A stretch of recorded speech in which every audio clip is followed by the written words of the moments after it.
이신가족 여러분, 하나님의 은혜 가운데 잘 지내고 계시죠? 다니엘 기도회가 이제 거의 끝나갑니다. 다음 주부터는 얼굴을 함께 보면서 만날 수 있겠습니다. 오늘은 11월 19일입니다. 학개서 2장 10절에서 23절 말씀. 오늘 저와 여러분이 함께 묵상할 말씀은 학개 2장 10절에서 23절입니다. 같이 읽겠습니다. 다리우스 왕 2년 9째 달 24일에 주님께서 학개 예언자에게 말씀하셨다. 나 만군의 주가 말한다. 너는 제사장들에게 율법의 가르침이 어떠한지 물어보아라.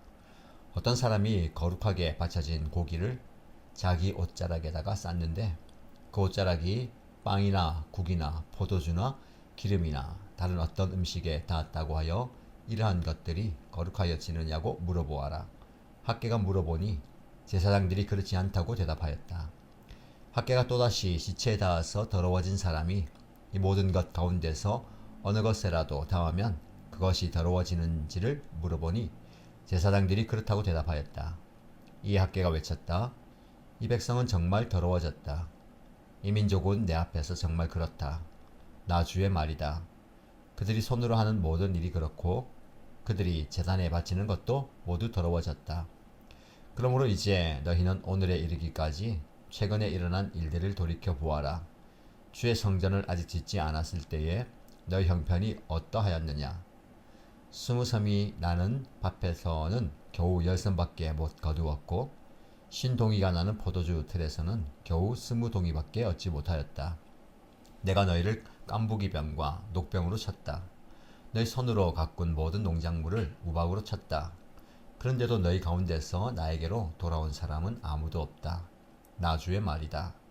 너희는 부디 오늘 9째 달 24일로부터 주의 성전 기초를 놓던 날까지 지나온 날들을 마음속으로 곰곰이 돌이켜 보아라. 곳간에 씨앗이 아직도 남아있느냐? 이제까지는 포도나무나 무화과나무나 석류나무나 올리브나무에 열매가 맺지 않았으나 오늘부터는 내가 너희에게 복을 내리겠다. 그 달 24일에 주님께서 다시 학개에게 말씀하셨다. 너는 스룹바벨 유다 총독에게 이렇게 전하여라. 내가 하늘과 땅을 뒤흔들겠다. 왕국들의 왕자를 뒤집어 엎겠다. 각 민족이 세운 왕국들의 권세를 내가 깨뜨리겠다. 병거들과 거기에 탄 자들을 내가 뒤집어 엎겠다. 말들과 말을 탄 자들은 저희끼리 칼부림하다가 쓰러질 것이다. 나 만군의 주의 말이다. 살디엘의 아들 나의 종 스룹바벨아, 그날이 오면 내가 너를 높이 세우겠다. 나 주의 말이다. 너를 이미 뽑아 세웠으니 내가 너를 내 옥새로 삼겠다. 나 만군의 주의 말이다. 아멘. 사랑하는 이신가족 여러분, 오늘은 학개서의 마지막 부분 2장 10절부터 23절까지의 말씀을 함께 묵상하고자 합니다. 특별히 18절에 나오는 너희는 부디 오늘 9째 달 24일로부터 주의 성전 기초를 놓던 날까지 지나온 날들을, 이 부분 이어지는 말씀에 보면 오늘부터는 내가 너희에게 복을 내릴 것이다. 이 말씀을 중심으로 하나님의 약속을 함께 살펴보고자 합니다. 여러분, 혹시 언제부터 내 인생이 달라질까? 언제쯤 이 어려움이 끝날까? 하나님의 복은 나에게 언제 임할까? 이런 생각을 해보신 적이 있으십니까? 오늘 하나님은 우리에게 분명하게 말씀하십니다. 오늘부터다. 본문의 10절을 보면 때가 다리우스 왕 2년 9째 달 24일이라고 이야기합니다. 이 표현이 왜 중요할까요? 학개서에 보면 아주 구체적인 날, 일시를 이야기합니다. 바로 이 날이 성전 재건을 다시 시작한 지 정확히 3개월째 되는 날입니다. 6월 24일에 성전 재건을 재개했는데 9월 24일에 하나님이 특별한 메시지를 주십니다. 하나님이 제사장들에게 율법에 대해서 묻게 하십니다. 11절부터 13절 말씀을 보면 거룩한 고기를 옷자락에 싸서 가지고 가다가 그 옷자락이 빵이나 국이나 포도주나 기름이나 다른 음식에 닿으면 그것들이 거룩하게 되느냐? 라고 묻습니다. 제사장들이 뭐라고 대답할까요? 아니다라고 이야기하죠. 근데 반대로 시체를 만져서 부정하게 된 사람이 이것들에 닿으면 그것이 부정하게 되느냐라고 묻습니다. 그때 그렇다라고 대답합니다. 여러분, 이게 무슨 의미가 있는지 아십니까? 거룩함은 접촉으로 전달되지 않지만 더러움은 쉽게 전염된다라는 말씀입니다. 깨끗한 손으로 더러운 것을 만지면 손이 더러워지죠. 더러운 것이 깨끗해지지 않지 않습니까? 하나님이 왜 이 원리를 말씀하실까요? 14절 말씀을 한번 보시기 바랍니다. 이 백성은 정말 더러워졌다. 이 민족은 내 앞에서 정말 그렇다. 나 주의 말이다. 그들이 손으로 하는 모든 일이 그렇고 그들이 제단에 바치는 것도 모두 더러워졌다. 라고 말씀합니다. 무슨 의미가 있을까요? 여러분, 이스라엘 백성들이 성전은 재건하고 있는데 마음이 정결하지 못하다면 아무 소용이 없다라는 말씀입니다. 형식적으로 예배드리고 습관적으로 헌금을 하고 의무적으로 봉사를 해도 마음이 하나님께로 향하지 않으면 그 모든 것이 더러운 것이 된다라는 말씀입니다. 15절부터 17절 말씀을 보시면 하나님이 과거를 돌아보게 하십니다. 너희가 돌을 돌 위에 놓아 주의 성전을 쌓기 전에는 어떠했느냐라고 물어보시죠. 곡식더미가 20섬이 되어야 할 것이 겨우 10섬밖에 안 되고 포도주 틀에서 50동이를 퍼내려고 가면 겨우 20동이밖에 없었다라고 말씀합니다. 기대의 절반도 안 되는 수확을 이야기하는 겁니다. 17절 말씀을 보시면 내가 너희를 깐부기병과 녹병으로 쳤다. 너희 손으로 가꾼 모든 농작물을 우박으로 쳤다. 그런데도 너희 가운데서 나에게로 돌아온 사람은 아무도 없다. 라고 말씀합니다. 하나님께서 징계를 내리셔서 이스라엘 백성들이 하나님께로 돌아오기를 원하셨는데 하나님이 직접 그렇게 하셨는데 아무도 나에게로 돌아오지 않았다라는 겁니다. 여러분, 우리 인생의 어려움이 모두가 다 하나님의 징계는 아닙니다. 하지만 때로는 하나님이 우리를 당신에게로 돌이키시려고 어려움을, 고난을 허락하실 때가 있습니다. 그때 우리가 어떻게 반응해야 될까요? 하나님께로 돌아가야 합니다. 지금 여러분들이 하나님께로 돌아오라는 그 부르심과 사건이 있다면 하나님께로 돌아가시기 바랍니다. 그런데 18절을 보십시오. 이 말씀이 얼마나 우리에게 은혜가 되는지 모릅니다. 너희는 부디 오늘 아홉째 달 24일로부터 주의 성전 기초를 놓던 날까지 지나온 날들을 마음속으로 곰곰이 돌이켜 보아라. 하나님이 오늘이라는 말씀을 여러 번 강조하십니다. 과거는 지나갔고 오늘부터 새롭게 시작된다라는 말씀입니다. 19절 전반부를 보십시오. 곡간의 씨앗이 아직도 남아있느냐? 이제까지는 포도나무와 무화과 나무나 성료나무나 올리브 나무에 열매가 맺지 않았으나, 무슨 말씀입니까? 아직 씨앗도 뿌리지 않았고 나무도 열매를 맺지 않았는데 눈에 보이는 게 아무것도 없는데 하나님은 뭐라고 하십니까? 오늘부터는 내가 너희에게 복을 내리겠다. 아멘. 여러분, 이것이 믿음입니다. 아직 아무것도 보이지 않지만 하나님께서 우리에게 오늘부터 복을 주겠다 라고 말씀하실 때 그 사실을 믿는 겁니다. 여러분, 하나님의 말씀을 믿으시기 바랍니다. 눈에 보이지 않는 현실, 아무것도 변하지 않는 그 상황 속에서 오늘부터 너에게 복을 주겠다 라고 말씀하시는 하나님의 음성을 믿음으로 받으시기 바랍니다. 20절부터는 같은 날 스룹바벨에게 주신 특별한 메시지입니다. 22절을 보십시오. 왕국들의 왕좌를 뒤집어 엎겠다. 각 민족이 세운 왕국들의 권세를 내가 깨뜨리겠다 라고 말씀합니다. 하늘과 땅을 뒤흔들겠다. 그리고 왕국들의 왕자를 뒤집어 엎어버리겠다 라고 말씀합니다. 단순히 정치적인 변혁만을 의미하는 것이 아니라 하나님이 역사를 주관하시고 세상의 모든 권력 구조를 바꿀 수 있다라는 말씀입니다. 그리고 23절에 정말 놀라운 약속이 나옵니다. 나 만군의 주의 말이다. 스알디엘의 아들 나의 종 스룹바벨아, 그날이 오면 내가 너를 높이 세우겠다. 나 주의 말이다. 너를 이미 뽑아 세웠으니 내가 너를 내 옥새로 삼겠다. 나 만군의 주의 말이다. 아멘. 여기 말씀 보시면 내가 너를 내 옥새로 삼겠다로 말씀합니다. 옥새가 무엇입니까? 왕의 도장입니다. 왕의 권위를 상징하는 것입니다.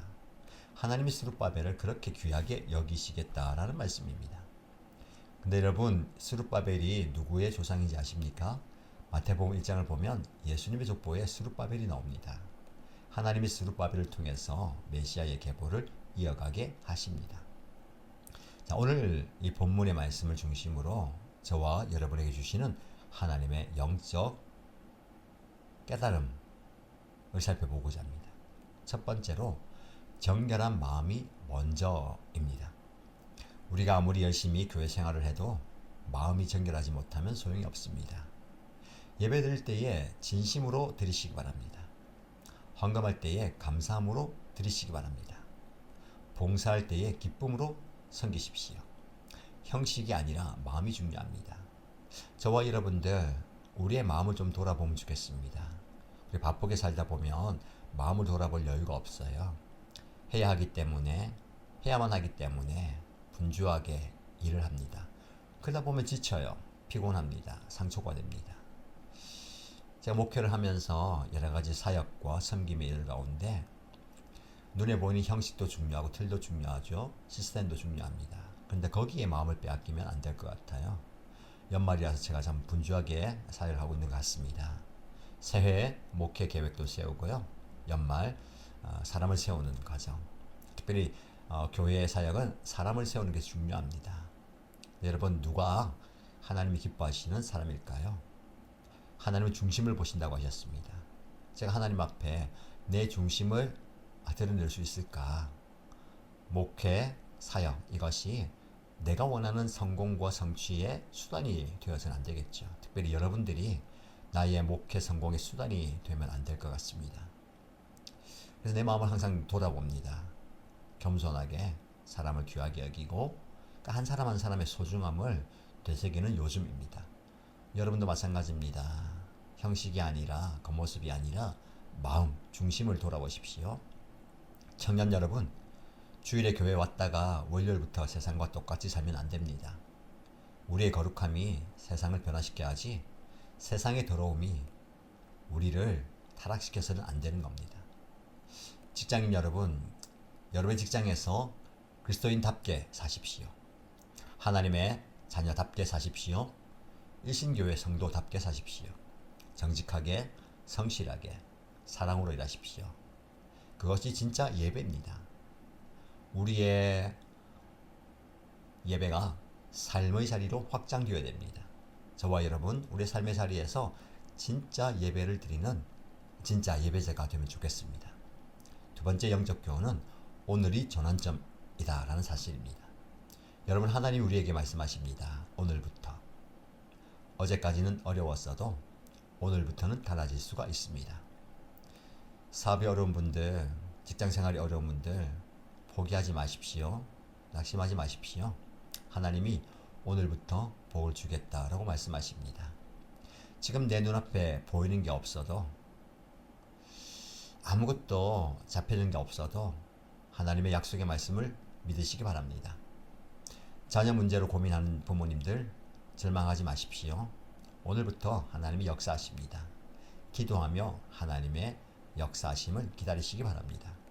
특별히 건강이 좋지 않은 분들 하나님의 치유하심을 믿으십시오. 오늘부터 회복의 역사가 시작됩니다. 세 번째로 하나님의 선택을 믿으시기 바랍니다. 스룹바벨은 정치적으로는 별 볼 일 없는 총독이었습니다. 다윗이나 솔로몬 같은 왕도 아니죠. 근데 하나님이 내가 너를 선택하였다라고 말씀합니다. 여러분도 하나님이 선택하신 사람들입니다. 에베소서 1장 4절 말씀에 창세전에 그리스도 안에서 우리를 선택하셨다라고 말씀합니다. 여러분, 이 세상이 지어지기도 전에 하나님은 저와 여러분들을 선택하셨습니다. 그래서 우리는 택하신 하나님의 백성입니다. 여러분, 하나님의 옥새, 왕의 반지입니다. 다른 말로 하나님의 보물입니다. 하나님의 권위예요. 하나님의 능력입니다. 여러분이 어떤 존재인지를 잘 확인하시고 이 세상에서 답게 사시기 바랍니다. 하나님의 자녀답게, 하나님의 백성답게, 하나님의 자녀답게 살아가는 겁니다. 어른들 여러분, 어르신 여러분, 내 나이에 뭘 더 할 수 있겠나 이런 생각하지 마십시오. 하나님이 여러분들을 선택하여 부르셨습니다. 그리고 아직 하나님이 쓰실 일이 많습니다. 이제 내 역할은 끝났다라고 생각하지 마십시오. 모세는 80세에 부르심을 받았습니다. 여러분의 경험과 지혜를 하나님이 사용하실 겁니다. 여러분 21절 말씀을 보시면